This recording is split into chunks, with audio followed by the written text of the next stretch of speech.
देख रहे हैं अब तक न्यूज चैनल। हमारी चाहत ये है कि जो अभी शाह हिंद ने कहा कि मुल्क में जो हालात बन गए हैं और खास तौर से माइनॉरिटीज के, ऐसे वक्त में फिरका परस्तों को शिकस्त देने के लिए जिस तरीके की जोर आजमाई होना चाहिए उस तरीके की जोर आजमाई दिख नहीं रही है। हम ये नहीं कहते कि धुलिया मालेगांव में सेकुलर पार्टियों का उम्मीदवार चुन के नहीं आ सकता। मैं इससे पहले भी बोला कि इससे अच्छा मौका नहीं है, मगर चुन के आने के लिए, जीतने के लिए लड़ना भी जरूरी है। आज सब कुछ इस हलके में बना हुआ है, कई प्लस पॉइंट है आज सेकुलर पार्टी के पास, मगर उसके बाद भी वो जिस तरह ध्यान देना चाहिए उस तरह ध्यान नहीं दिया जा रहा है और मालेगांव शहर को बेवजन किया जा रहा है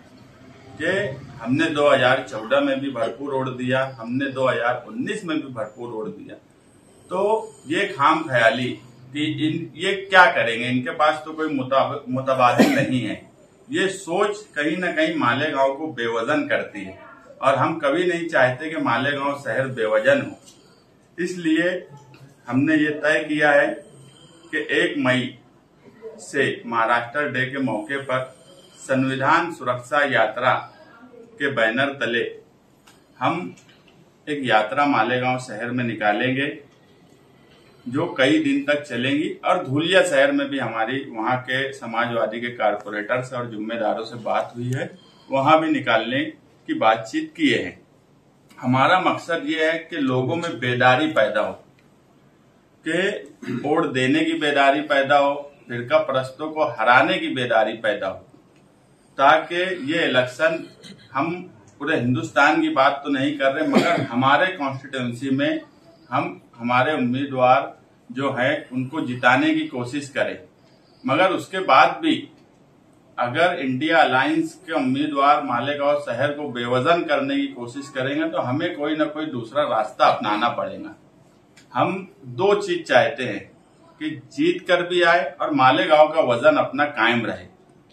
खास तौर से अकलियत का वजन अपनी जगह कायम रहे। अगर कोई ये सोचकर इलेक्शन में आया है कि इनके पास कोई मुतबादिल नहीं है, तो ये सोच को खत्म करना,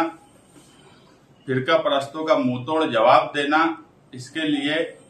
संविधान सुरक्षा यात्रा निकालने का हमने फैसला किया है। क्योंकि हम महसूस कर रहे हैं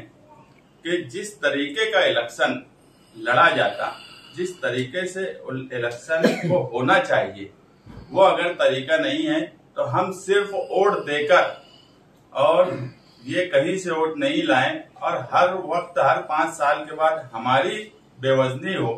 कि ये कितना भी वोट दे दे, कोई उसका फायदा नहीं, कोई उसका हल नहीं। ये चीज अब इस इलेक्शन में खत्म होना हमारा मकसद है।